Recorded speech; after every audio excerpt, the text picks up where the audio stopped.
गर्मी की छुट्टियों में आरव अपने दादाजी के गांव गया। गांव के बीचों बीच एक पुराना किला था।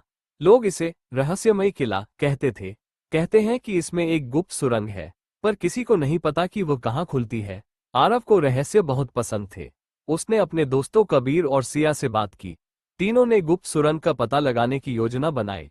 अगले दिन वे किले की ओर निकले। किले की दीवारें बहुत पुरानी थीं। चारों ओर घास फूस उगाई थी। भीतर घुसते ही उन्हें पुरानी पेंटिंग्स दिखी। शायद इनमें कोई सुराग हो, सिया ने कहा। दीवारों को ध्यान से देखने पर कबीर को कुछ अजीब लगा। एक जगह ईंटों का रंग अलग था। यहाँ कुछ गड़बड़ है, उसने कहा। उसने जोर से ईंट पर हाथ मारा। अचानक एक गुप्त दरवाजा खुल गया। दरवाजे के पीछे एक अंधेरी सुरंग थी। तीनों दोस्त टॉर्च लेकर अंदर गए। सुरंग बहुत लंबी और सनकरी थी। चलते चलते पैरों की आहट सुनाई दी। कोई और भी है यहाँ, आरव ने कहा। सुरंग के अंत में एक बड़ा कक्ष था।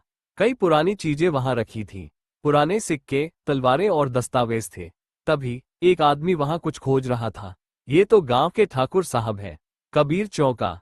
ठाकुर साहब गांव के सबसे अमीर आदमी थे, लेकिन वे लालची भी थे। उन्होंने गांव वालों को डराकर खुदाई करवाई थी। आप यहाँ क्या कर रहे हैं? आरव ने पूछा। ठाकुर साहब घबरा गए। तीनों ने गांव के सरपंच को सब बताया। गांव वालों को पूरी सच्चाई पता चली। सरपंच ने सुरंग को सार्वजनिक कर दिया। अब इसे ऐतिहासिक धरोहर बना दिया गया। अब गांव वाले किले को डर से नहीं, गर्व से देखते थे। गुप्त सुरंग का रहस्य सुलझ चुका था। आरव, कबीर और सिया की बहादुरी रंग लाई। गांव को एक नई पहचान मिल गई। सच्चाई की खोज हमेशा अच्छे बदलाव लाती है।